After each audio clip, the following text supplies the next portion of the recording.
Cordial saludo, compañeras. Espero que se encuentren muy bien. Desde la cuarentena ha sido un poco extraño para todas, me imagino, porque nunca habíamos pasado por esto. Sin embargo, lo que nunca podemos perder es la esperanza. Si estamos haciendo teletrabajo, si estamos devengando un salario, si estamos junto a nuestras familias, sintámonos ganadoras porque sabemos que no está fácil la situación para muchas personas y hay que seguir, ¿cierto? Bueno, entonces como hay que seguir, vamos a hacer la cualificación en rutas de prevención, amenaza, inobservancia y vulneración de derechos.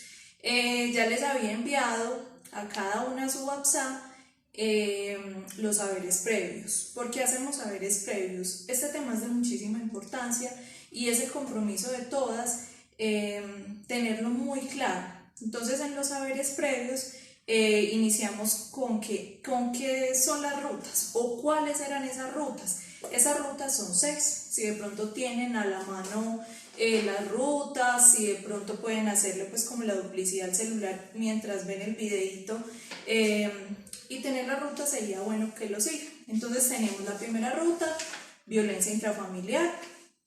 La segunda ruta es maltrato infantil. La tercera ruta es ruta de abuso sexual. La cuarta, negligencia y abandono en el cuidado. La quinta es ruta de barreras para el acceso a la salud. La sexta, la de malnutrición. Esas son las 6 rutas, esas eran las rutas que había que enunciar en los saberes previos. Y por último, tenemos la ruta interna. La ruta interna es todo lo que debemos hacer antes de hacer una activación de ruta externa. Esa era pues la primera pregunta de los saberes previos.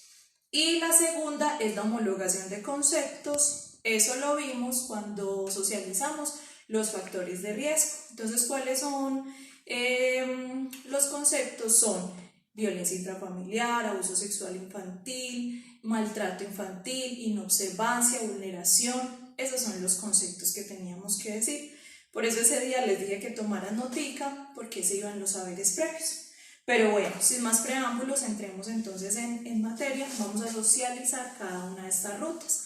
En PDF ya cada una las tiene, a unas se les envió el WhatsApp, a otras se les envió al correo electrónico.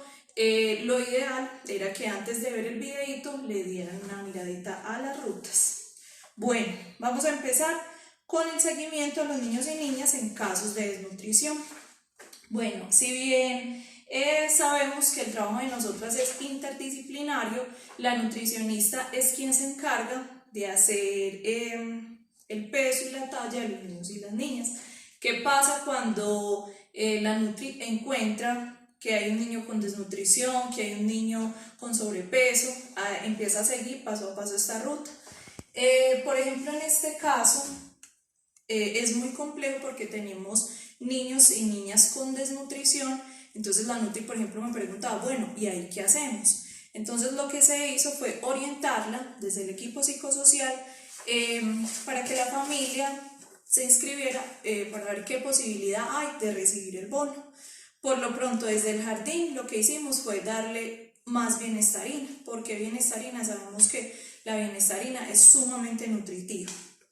Bueno, esta ruta como tal está dentro de las rutas de prevención de amenaza, inobservancia y vulneración de derechos y la maneja la nutricionista. Quedaría entonces clara la primera ruta. Vamos con la ruta de barrera para el acceso a la salud. ¿Cuál es esta ruta, chicas? Esta ruta es cuando a nuestros niños y niñas necesitan un examen, necesitan un medicamento. Como sabemos, no contamos con la mejor cobertura en salud. Entonces este niño va y le dicen, no hay agenda. O va y le dicen, no hay especialista. Entonces, ¿qué debemos hacer? Sea del régimen subsidiado o sea del régimen contributivo, ¿qué debemos hacer? Debemos hacer un seguimiento, un primer seguimiento en la EPS. Entonces mandamos un derecho de petición Eso lo hace el equipo interdisciplinario, le puede brindar a esa familia ese acompañamiento de hacer una PQR a esa EPS para que la EPS autorice a este niño o a esta niña su procedimiento. ¿Por qué? Porque si la EPS no hace esto, en la vida del niño, su salud está en riesgo, entonces se le está vulnerando el derecho a la salud. Si la EPS da respuesta satisfactoria a esta familia, bien, entonces se le asigna la cita, le dan el medicamento, hasta ahí llegamos. Pero pasan los 15 días hábiles, en algunas EPS son 15 días, en otras son 5 días. Pasan esos días y la EPS no da respuesta, el niño sigue esperando sin satisfacción por parte de esta EPS. Entonces, ¿qué pasamos a hacer? Pasamos a la Supersalud. Entonces es un acompañamiento que se le hace a esa familia de acompañarla a la Supersalud. Hay dos formas de hacerlo en Supersalud. Una es ir directamente, que está ubicada en el centro comercial Punto Clave. Vamos allá, hacemos la PQR de manera escrita.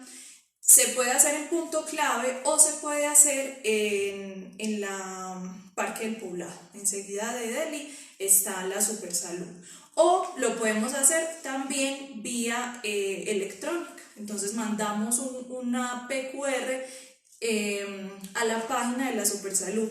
Es totalmente viable. Yo diría que inclusive es más viable hacerlo por internet que ir directamente. O podemos ir a la Personería Derechos Humanos, que queda en el edificio Plaza de la Libertad, o en el Bosque, y desde allí es ya Derechos Humanos quien se encarga cuando la EPS no da respuesta. ¿Listo? Entonces, que nos quede muy claro cuál es la segunda ruta, que es ruta de barrera para la salud. Bueno, vamos con negligencia y abandono. Hay una ley que nos dice, es la ley 1878, que ya bienestar familiar está encargado también de todo lo que es negligencia y abandono, al igual que las comisarías de familia. ¿Qué es negligencia y abandono? Negligencia en el cuidado. Este niño o esta niña que vemos todos los días, que este niño o esta niña va sin bañarse, que su ropita siempre está sucia, sus uñitas están sucias, su salud está deteriorada. ¿Qué es lo primero que nosotros hacemos? Es un seguimiento con esa familia y una orientación desde el equipo psicosocial a ver qué está pasando. Pero resulta que en lugar de mejorar, el niño o la niña cada día está peor, entonces su salud está desmejorando precisamente por esa negligencia en el cuidado. Entonces, ¿qué debemos hacer? Debemos activar la ruta en comisaría de familia o en la línea 141 o directamente en el centro zonal. Esa es la forma de activar la ruta de negligencia y abandono. ¿Será que si esta familia se orienta, esta familia dice, ay, sí, profe, he sido descuidada, lo reconozco, pero hay un cambio y este niño o esta niña realmente le vemos el cambio real? Porque, o sea, ustedes que son las que más comparten con los niños y las niñas, evidencian este tipo de cosas y, ay, sí, evidenciamos que definitivamente la mamá sí cambió, pero si vemos que definitivamente no, es necesario activar esta ruta. ¿Por qué? Porque si este niño o esta niña el día de mañana su salud desmejora, le van a hacer algún tipo de exámenes y se van a dar cuenta de lo deteriorado que está, van a decir, bueno, si la institución sabía que este niño estaba en estas condiciones, ¿por qué nunca se activó esta ruta? Entonces, de ahí la importancia de que sí se haga una activación de ruta por negligencia y abandono. ¿Clara es? Recuerden, chicas, o sea, este video no puede ser pues en vivo, pero cuando ustedes lo vean y tengan alguna duda, me escriben, de inmediato aclaramos las dudas. Si bien no podemos parar de trabajar, hay que buscar los medios. Para mí este es el medio más efectivo, ¿cierto? Más allá de las diapositivas, de los dibujos, de los videos, me parece muy bien, pero este tema me parecía muchísimo mejor decírselos así directamente por un video, que las duditas que nos vayan surgiendo, les vayan surgiendo, me manden un correíto, un WhatsApp y yo se las aclaro. Listo, lo importante es que quedemos con estas dudas totalmente despejadas. Este tema es muy importante, chicas, muy importante. Bueno, ruta de abuso sexual infantil. Bueno, con el abuso sexual infantil tenemos varias cosas, ¿cierto? Recordemos que hay unos signos y unos síntomas. Los signos es cuando ya hay algo evidente, ¿cierto? Entonces encontramos en la ropita interior del niño o la niña sangre, marcas de semen, el niño no se expresa, o sea, ya ahí es algo claro, ¿cierto? Y tenemos también unos síntomas, unas sospechas, que decimos, este niño controlaba esfínteres, dejó de controlar esfínteres, ¿qué pasará? Este niño hablaba y ya dejó de hablar, está supremamente retraído, si le hacemos un seguimiento está dibujando cosas extrañas, pero no sabemos qué pasa, ¿cierto? Entonces, cuando hay una sospecha, hay una ruta específica. Entonces, por eso aquí en esta ruta vemos 4 cajoncitos. La primera son unas atención y una orientación que se hace desde los centros médicos, ¿cierto? Porque, bueno, podemos tener una sospecha, este niño se toca mucho o esta niña se toca mucho, la llevamos al médico y resulta que es que tiene algún inconveniente hormonal, porque ha sucedido. Entonces la sospecha paró ahí. Pero si seguimos con la sospecha, el médico no nota nada, pero nosotras seguimos sospechando, nos vamos al ICBF. El ICBF es quien recibe sospechas por abuso sexual infantil. Ya cuando encontramos esos signos tan marcados, definitivamente hay que correr para fiscalía, hay que correr para urgencias. ¿Qué pasa en urgencias cuando lastimosamente llega un niño o una niña abusada? Se activa de inmediato el código fucsia. Entonces se empieza a hacer una serie de exámenes y ya entra en un proceso investigativo. ¿Qué pasa si esto ocurre dentro de las 72 primeras horas del abuso sexual? Se va a hacer una profilaxis y se va a hacer un recogimiento de muestras. En estas muestras que van a ubicar que haya semen, que hayan fluidos, para encontrar ADN. Esto es dentro de las 72 horas.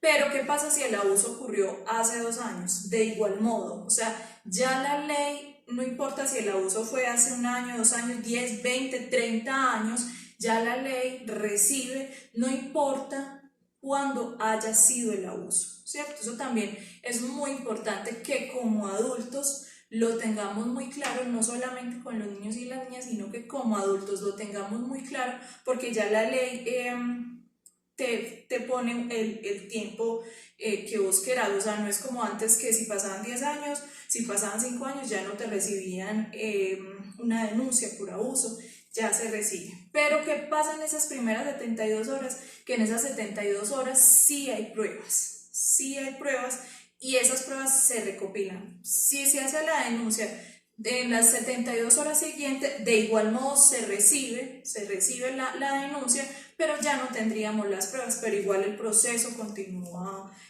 con todo, ¿cierto? Entonces es en fiscalía o en un centro médico, en urgencias, donde se activa un código fucsia, ¿cierto? Entonces esa sería la ruta de abuso sexual infantil.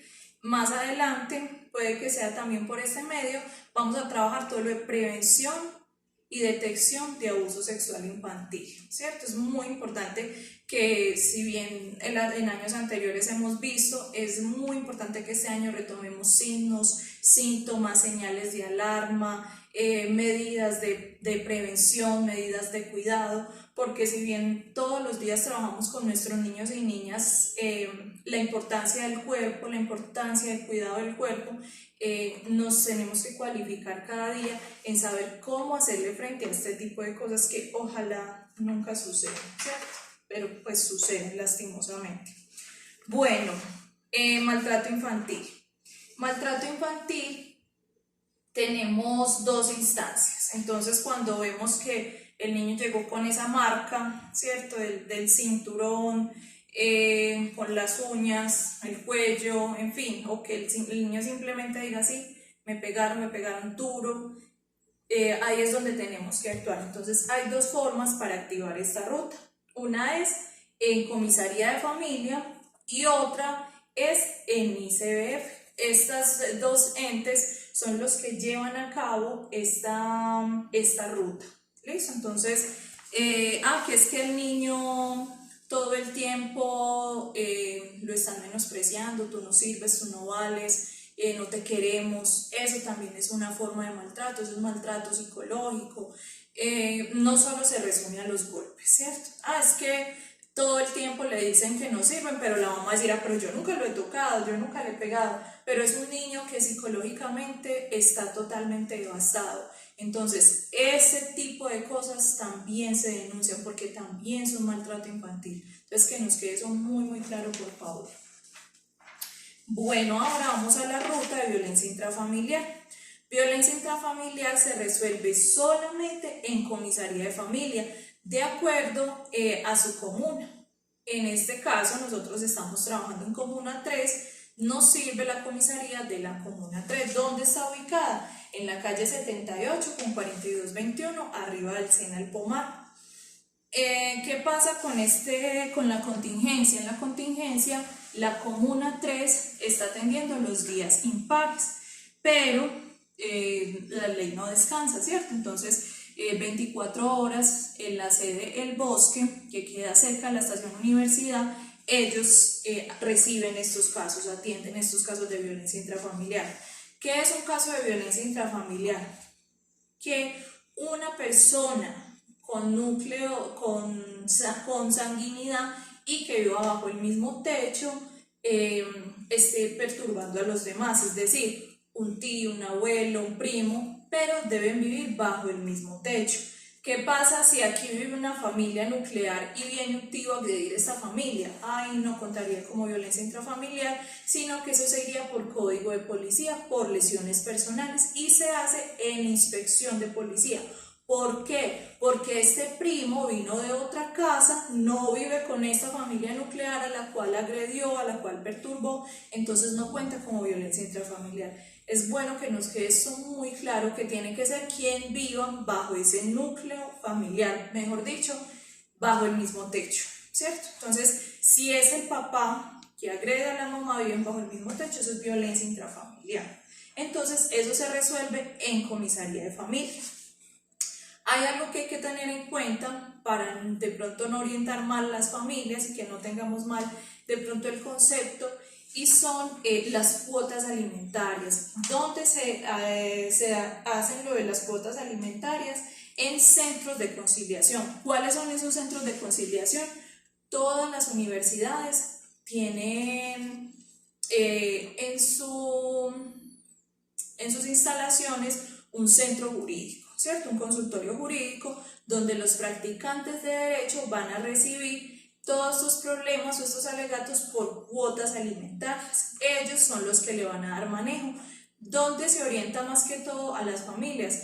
Al consultorio jurídico de la Universidad de Medellín, de la Universidad de Antioquia, de la Universidad Luis Amigo. Son esos practicantes quienes hacen la conciliación entre este papá y esta mamá que tienen un hijo en común y que uno de los dos no está cumpliendo, o que hubo una separación y esta mamá y este papá quieren conciliar cómo van a seguir haciendo la manutención del niño, quién se queda con el niño, los fines de semana, o sea, quiénes van a conciliar. Cuando ya es una cuestión de que el niño o la niña está en algún riesgo, que la mamá diga, no, es que yo no puedo dejar ir a mi hijo porque allá hay un abusador, porque el papá tiene de pronto, o esa mamá tiene antecedentes, no me siento segura, entonces ya eso se va nuevamente a comisaría de familia y ellos lo regulan con ICBF, ¿cierto? Pero si es netamente la cuota alimentaria,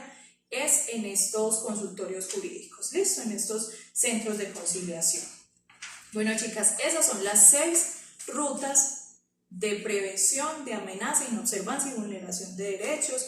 De igual modo, en sus WhatsApp, sus correitos, están, que se las envié por PDF, vamos a pegarle una revisadita después de ver el video y vamos sobre todo a aclarar dudas. Si de pronto ustedes tienen alguna duda, me escriben que solucionamos la duda.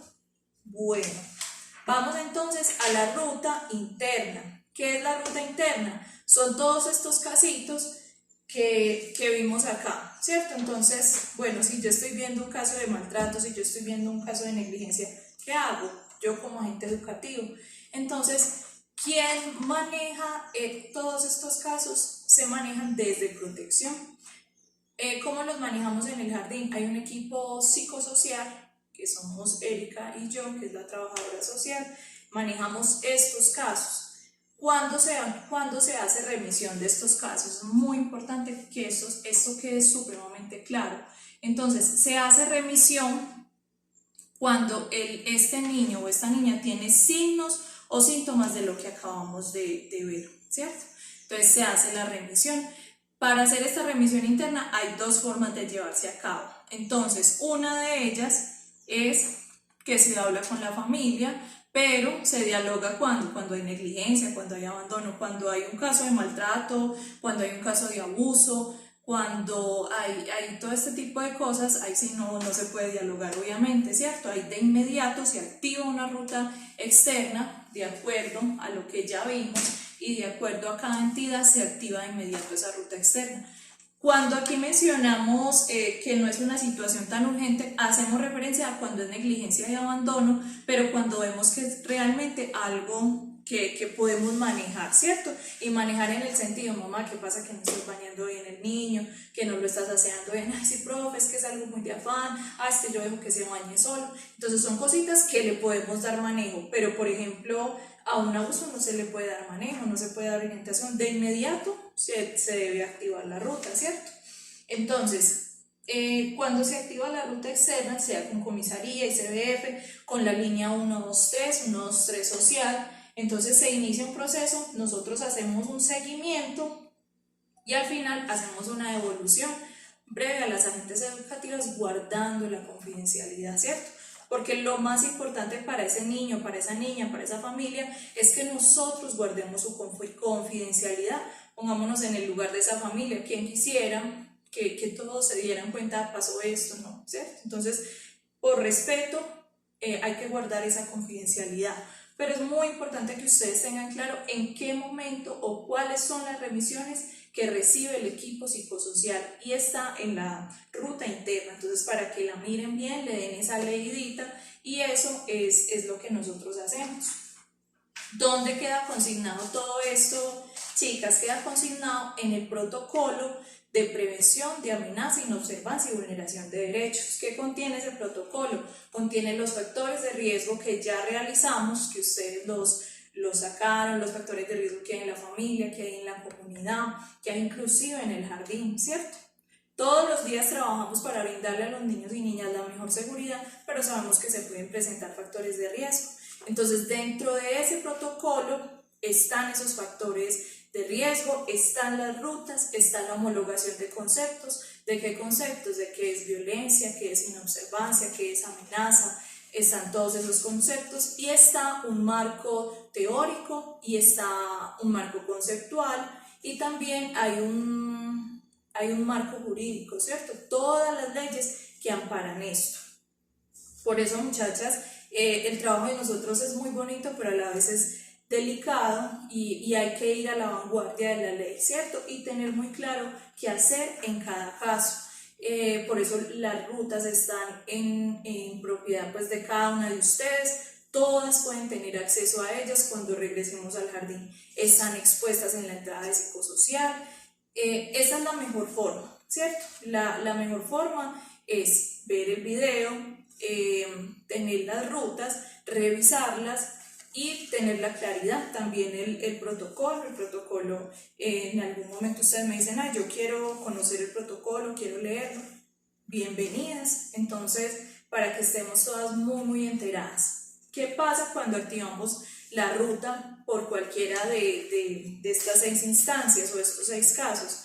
Ya empezamos a hacer un seguimiento, de acuerdo como a la entidad con la que se haya hecho esa activación. Este seguimiento se hace en la plataforma de Buen Comienzo, se hace un seguimiento pues por escrito y de manera mensual tenemos que hacer un seguimiento como al caso.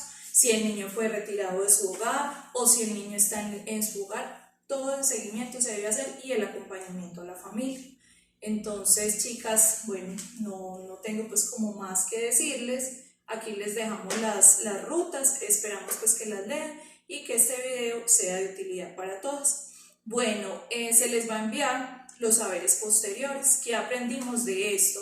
Lo ideal es que ustedes revisen, vean el videito y hagan los saberes posteriores sin necesidad de tener pues como los pasteles abiertos, ¿cierto? Que seamos muy sinceras con nosotras mismas, qué aprendizaje nos quedó. Y la evaluación también vamos a realizarla, le vamos a poner el nombre como evidencia de que todas participaron. Listo, chicas, espero que esta información les haya servido. Recuerden que es de muchísima utilidad para nuestro quehacer diario. Saludos, chao.